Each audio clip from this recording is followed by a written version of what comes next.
Hello folks, this is Les with LesComm.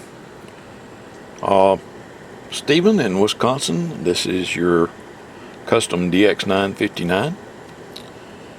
This is just giving you a progress update. Everything is pretty much done.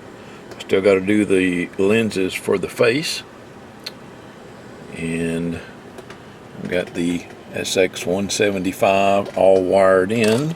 Kind of hard to see with those wires over it. Let me show you the power wire. The main cap's been upgraded from a 1000 microfarad to a 4700 microfarad. The voltage regulator cap's been upgraded from a 1000 microfarad to a 3300 microfarad. That helps support that transistor right there that's regulating the voltage. It keeps the highs. And there's the new final. You notice I don't have any more of those white ceramic insulators, so I'm using the mica insulator, which is thinner. That's why it looks like it's well, it is closer to the aluminum in the back, the heat sink. And of course, there's the heat sink. Alright, and you'll notice it's got already had the shotkeys in it. See those blue diodes there? So what I did was upgrade Q17. It even had them up here in the noise blinker, so there's no need to do that. And I've got, like I said, I've got the SX175 is all wired in. I've already checked it out. It's working beautifully.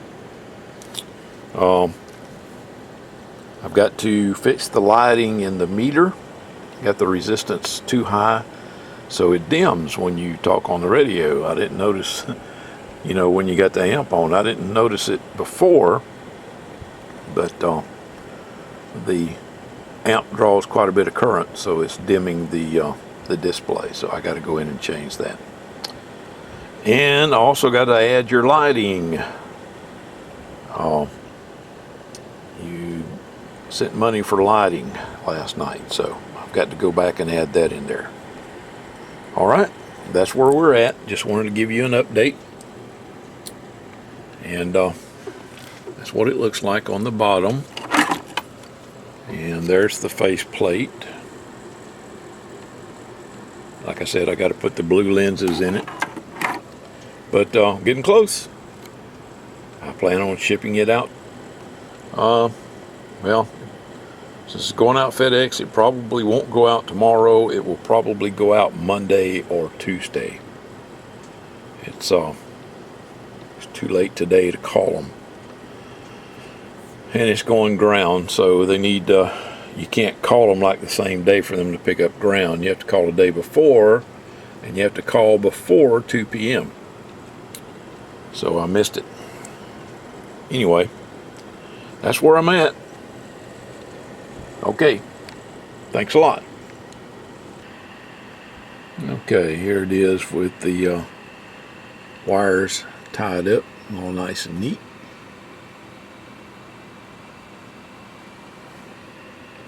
That looks better than that spaghetti that you saw in the first video. Okay, continuing on. Okay, folks, Les with LesComm here. Just finished up another 959. Let me turn the scanner down. And let's see, this is, I forgot the name. I do apologize. I think that this one is Steve in Wisconsin. Steven in Wisconsin. Yeah, that's what it is. I was going to show you the output power. I've got the covers just sitting on the radio right now, and wanted to show you this thing. It is amazing. I've got the RF power turned all the way up, and we're reading on this meter over here is the peak meter. I've got the It's got a 50-watt slug in it. I've got it set on ×5. So we're going to be reading from the 250-watt scale, which is this top scale up here. That's 200, 225, 250. Okay, this one is peak power. This meter here has a 100-watt slug, so we're going to be reading on the bottom scale on it, 0 to 100, and it is RMS. Okay, see if I can hold the camera still. Audio testing, 1, 2, 3, 4, 5, 5, 4, 3, 2, 1, audio test. That was on lower sideband. Let me turn down the monitor radio. Audio, hello, 1, 2, 3, 3, 2, 1, audio. Damn near 250 watts. It's real close to it, peak power. And let's see, audio, a little bit over 80 watts on RMS. So this damn thing is screaming. Let's see, that was sideband. Let me switch to AM. Let's do a dead key. That's on high power. What is that? That's about 70 watts dead key on high power on RMS. Turn it all the way down. And it only drops to about 60 watts RMS. Okay, now then let's look at peak power. This is on AM. Audio,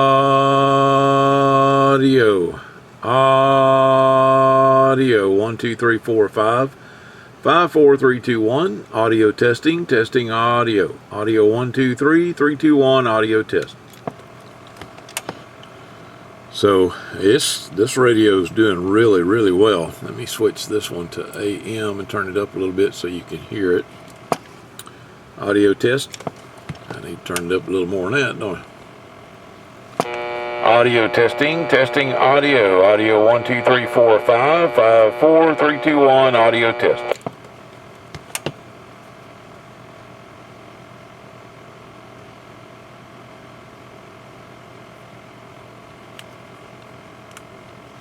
Talk back.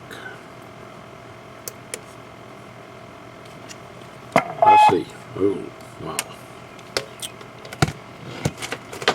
And that's all the way down on talk back. Hello, 1, 2, 1, 2, hello. Turn the mic gain down some. Hello, 1, 2, 3, 3, 2, 1, audio, hello, 1, 2, 3. Audio test, audio. Audio 1, 2, 3, 3, 2, 1. So, radio's performing great. Anyway, I think you'll be very happy with it. The features, okay? The CSS switch over here. What this does is control the channel selector. You can actually change bands now with the channel selector, okay? When you switch that to the center position or all the way over to the right, you notice the display changes to band and channel, okay? And when you click the channel selector now, it actually changes bands, either up or down. Okay, it goes all the way down to A. Let me switch back over to the channel. That is your lowest frequency right there. Okay, one more click down and we roll back up to the highest frequency. There's your highest frequency right there. Okay, and let me get back down into the CB band.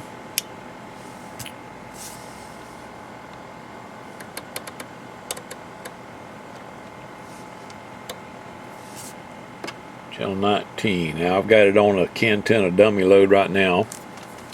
Actually, you know what? I want this on 38. That's where my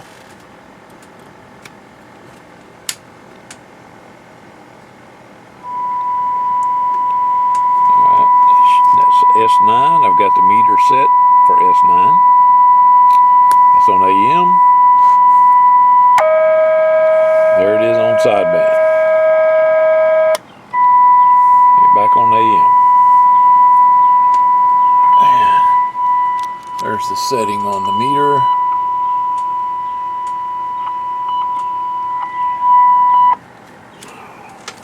So a really, really good receiver. Okay, I think that's about it. If you have any questions about the radio or how it works, please give me a call.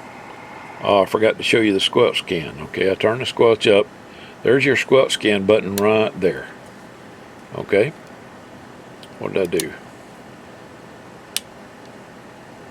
Uh-oh, I got that hooked up wrong. Good thing I hadn't put the screws in the top yet.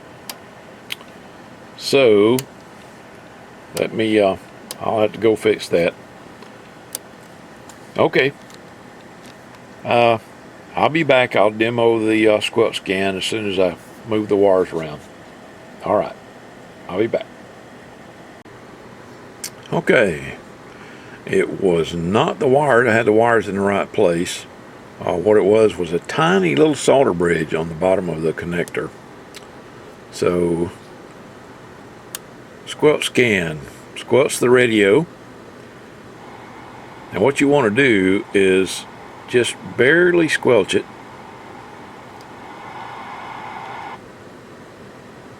Okay. That way it's more sensitive to signals. When it hears a signal, then it will, when it unsquelches the radio, then it'll do that, showing you which channel you're on.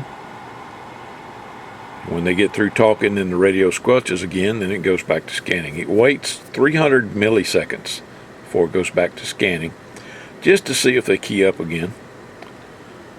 You can see it scanning up now. And now I'm going to switch it to scan down. Nope, might help if I switch the right one. There we go, it's going down now. I've already showed you the CSS function.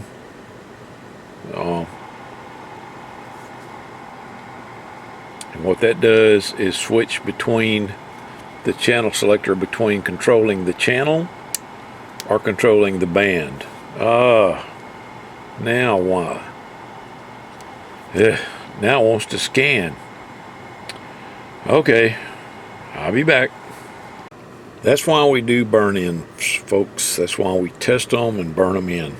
See that tiny little diode right there on the end? It's bad. So I've got to replace that. But that's why we test these things out thoroughly and burn them in for 24 hours. Just because of things like that. Alright, let me get that replaced. I'll be back. Okay. I wanted to show you the functions. Squelch can. The way that works, you turn your squelch to where you don't have any noise coming out of the speaker. Just barely squelch it. Okay, like right there. That way a signal can break the squelch very easily. And that's what stops it from scanning. Okay, I'm going to switch squelch scan to up. You have to make sure that the CSS switch is all the way to the left in the channel position. Okay, if it's in the middle or the band position, then it won't work. Scan doesn't work here. Let me show you what it does. Okay, I lied. Scan does work. It ignores it. If you put this in the middle or the upper position and move scan, then scan doesn't work. That's the way it is. It ignores the other function. Okay. So that has to be off when you're using squelch scan, and squelch scan has to be off when you want to change bands. Clear? I hope. Now the 3-digit display is the channel 1 reference display, and what this means is that you see that negative there, the negative number, that's below channel 1 on the CB band. Okay, that's what that negative indicates. When it goes above channel 40 on the CB band, you'll see that negative sign change to a U for uppers. All right, and they start at 41. And it also gets the A channels. That's what the A is showing up back there. All right, let's see. And it also scans down. Now, I see the flickering of the 3-digit display in the camera. That's just because the frame rate of the camera is matching the refresh rate of the 3-digit display.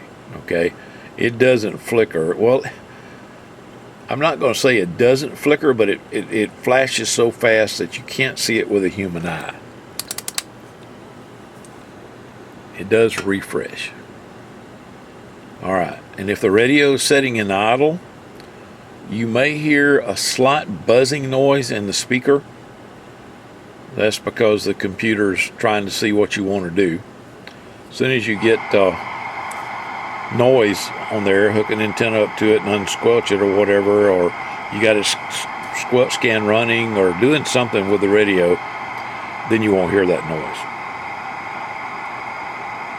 Okay? All right, I think that's pretty much it.